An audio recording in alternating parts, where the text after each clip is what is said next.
წყალოს დაგვიცვას დაგვიფაროს უფალმან ღმერთმან ჩვენმან ჩვენთან არის ღმერთი მრავალ ზაესარით გილოცავთ დღევანდელ დღეს არის ამაღლება უფლისა და მინდა აგიხსნათ თუ რატო არის ეს ჩვენთვის მოსალოცი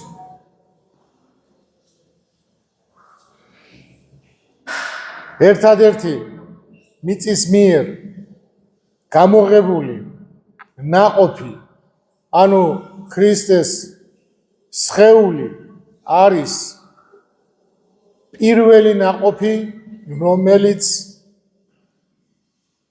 ამაღლდა ზეცად სხვა დანარჩენი არავინ არ ამაღლებულა ზეცად სანამ ქრისტემ არ გახსნა ცა არ გახსნა ჩვენთვის სასუფეველი და სანამ არ გავხადა სასუფეველის მკვიდრი. რა არის სასუფეველი? ხშირად ამბობენ ხოლმე რომ სასუფეველი არის ადამიანის განწყობა და არა ადგილი. ეს არ არის სწორი. მაცხოვარი ეუბნება ებრაელებს, ფარისევლებს, თუ მე ღვთის თითით ვდევნი ეშმაკებს მაშინ მოსულა თქვენთან სასუფეველი. სასუფეველი სიტყვა ნიშნავს სამეფოს. ანუ ადგილი, სადაც მკვიდრობს ღმერთი. და პირველ რიგში უმთავრესი და ერთადერთი სასუფეველი არის ქრისტეს კაცობრივი ბუნება, რომელშიც არის დამკვიდრებული ღმერთი თავისი სისავსით, რომელიც ძე ღმერთმა შეიძერწა სულით მამის ძალით და სულიწმინდის მოქმედებით მარიამისაგან მარიამის მუცელში. აი ეს სხეული არის სხეული და სული ადამიანის კაცობრივი არის ღმერთის სრული სამკვიდრებელი. ანუ სასუფეველი არის ქრისტე.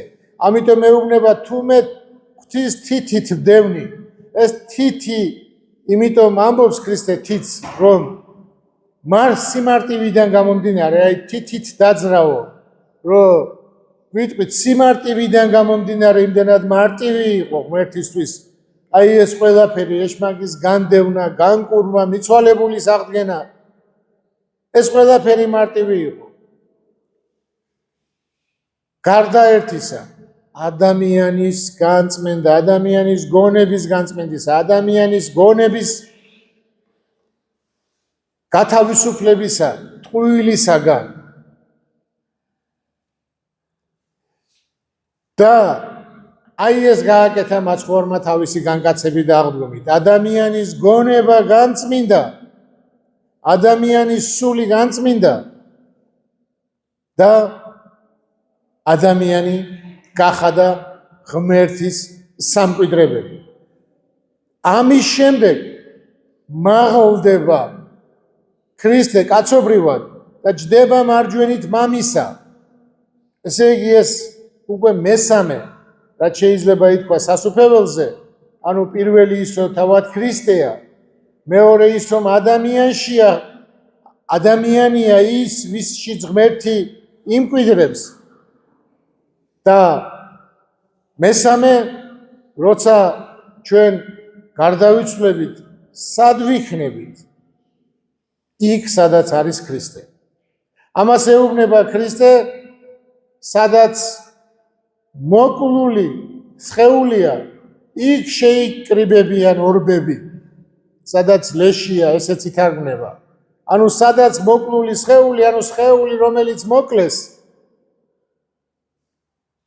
ანუ ქრისტე იქ შეიკრიბებიან ის ორბები რომლებიც ამ სხეულით იკვებებიან ანუ ქრისტესთან რადგან სასუფეველი შეუძლებელია ადგილი არ იყოს რადგან ღმერთი განკაცდა და ხორცი შეიმოსა, მას ჭირდება ადგილი. ყველგან მყოფი მხოლოდ ღმერთია, მაგრამ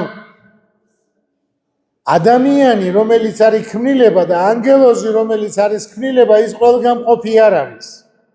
არამედ სადღაც არის. რადგან შემოსაზღვრულია. და ეს შემოსაზღვრული ადამიანი იქნება იქ, სადაც არის ქრისტე. ანუ ჩვენ. რატო არის ამაღლება ასეთი დიდი და მნიშვნელოვანი? ამაღლება ქრისტეს იმიტომაც არის დიდი და მნიშვნელოვანი, რომ მან ჩვენთვის გახსნა ზეცა და ჩვენ გავხადა ორი სამყაროს კვიდრი. დააკვირდით პეტრეს საქციელს, სანამ ის დაინახავდა აღდგომილ და ამაღლებულ ქრისტეს, მანამდე როგორი მშიშარაა. რატო? მისთვის მეორე სამყარო არ არსებობს. მან არ იცის, რომ ქრისტე რას გვიმზადებს. და ბოლოს ეუბნება ქრისტე, მე მივდივარ, რათა თქვენ გაგიმზადოთ სავანე. და ეს ქრისტიანისთვის საზეიმო იმიტომაც არის, რომ ყოველი ქრისტიანი არის ორი სამყაროს მკვიდრი. ჩვენ ქართველებს გვაქვს ეს საქართველო და ჩვენ ქართველებს გვაქვს ქართველებში გულისხმობ ქრისტიანებს, რა თქმა უნდა, მართლმადიდებლებს. გვაქვს ზეცა, რომელიც ქრისტემ გახსნა. და როცა ადამიანისთვის ორი სამყარო იხსნება, ის უშიშარი ხდება. მას უკვე არ ეშინია სიკვდილის. იმიტომ რომ სიკვდილი დათრგუნულია. მან იცის, რომ ცხოვრება არსებობს. და ნახეთ პეტრე როგორი ამარყია. ნახეთ პეტრე როგორი გამბედავია. მას ეუბნებიან არ იქადაგო და თქვენ უფრო უნდა დაგიჯეროთ თუ ღმერთს. ცემენ უხარია. რატო? იმიტომ რომ მისთვის სამყარო ორად გაიყო.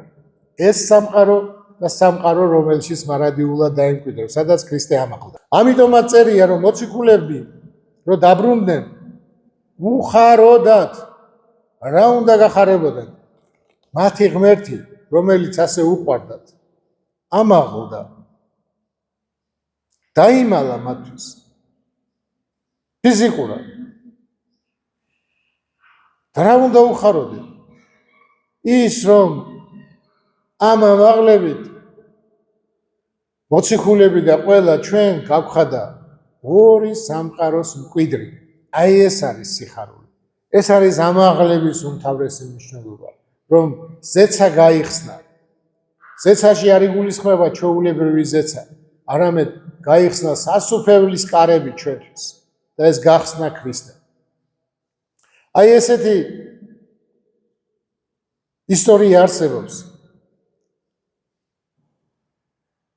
დიდგორის ომი ყველა მიცით, ყველას აგიკითხიათ. და დიდგორის ომში ხდება ესეთი ამბავი. 200 კაცი გამოეყოფა ჯარს, ქართულ ჯარს და წავა მტრის მხარეს.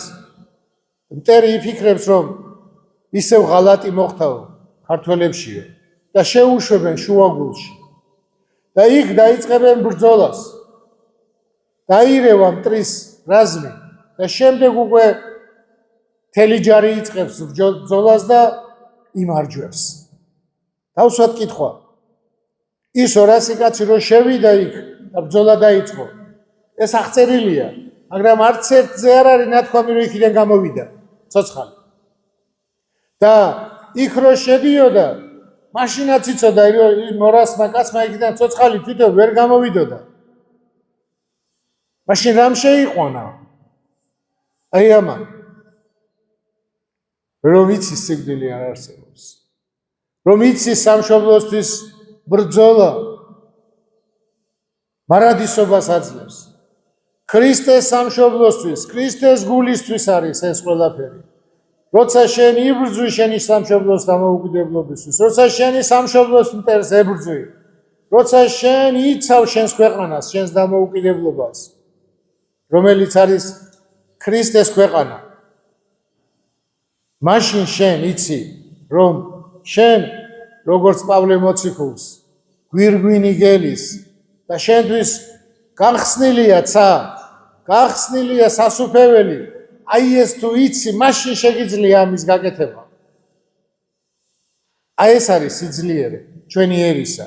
ხშირად ვსვამთ ხოლმე რატომ საიდან როგორ მოვედით აქამდე? ამიტომ მოვედით. რადგან ქრისტემ ჩვენ თავისი ამაღლებით გაგვიხსნა ზეცა და ორი სამყაროს მკვიდრი გავხადა. ვისაც ორი სამყარო აქვს, მას არ ეშინია სიკვდილის. ამიტომ ჩვენ როცა ვცოცხლობთ, უნდა ვცოცხლობდეთ იმისთვის, რომ იმ მეორე სამყაროში ქრისტეს გვერდით აღმოჩნდეთ, ქრისტეს მარჯვნივ აღმოჩნდეთ. ძალიან ხშირად ამბობენ და გაგიგია თქვენც, რომ გამარჯობა ნიშნავსო გამარჯვებას, მაგრამ გამარჯვებას ნიშნავს, მაგრამ გამარჯვებიდან არ მოდის ეს სიტყვა. ეს სიტყვა მოდის სურვილიდან, ქრისტეს მარჯვნივ მოხვედრა. ანუ გამარჯვება ქრისტიანისთვის ყოველთვის იყო ქრისტეს მარჯვნივ მოხვედრა, მარჯვნივ მომხდარიყავი. გამარჯვენება, ანუ მარჯვნივ დგომა, ამას უსურვებდნენ. ეს არის ჩვენთვის გამარჯვება და არა სხვა, რომ ჩვენ აღმოჩნდეთ ქრისტეს მარჯვნივ. როცა ამ ქვეყნიდან გავალთ და იქ აღმოჩნდებით ქრისტეს მარჯვნივ. როცა ახაც ქრისტეს მარჯვნივ ვიქნებით და გავაკეთებთ იმას, რაც ქრისტიანულია, რაც ქრისტემ დაგვიბარა, მოყვასის სიყვარული, სამშობლოს სიყვარული, ღმერთის სიყვარულით იწყება ეს ყველაფერი, ქრისტეს სიყვარულით იწყება ეს ყველაფერი. და ჩვენი ერთობა ქრისტეში ეს არის ყველაზე უმთავრესი ჩვენთვის. ერთობა და ერთად რო ვადიდებდეთ, ერთითა პირითა და ერთითა გულითა ვადიდებდეთ სიმართლეს, ჭეშმარიტებას, ქრისტეს ჭეშმარიტებას, ქრისტეს სწავლებას და ქრისტეს მოქმედებას შევიმეცნებდეთ და ვადიდებდეთ მას. მადლობა და დიდება ჩვენ ამაღლებულ ღმერთს, რომელმაც ჩვენს აგვამაღლა. ამინ, ამინ, ამინ.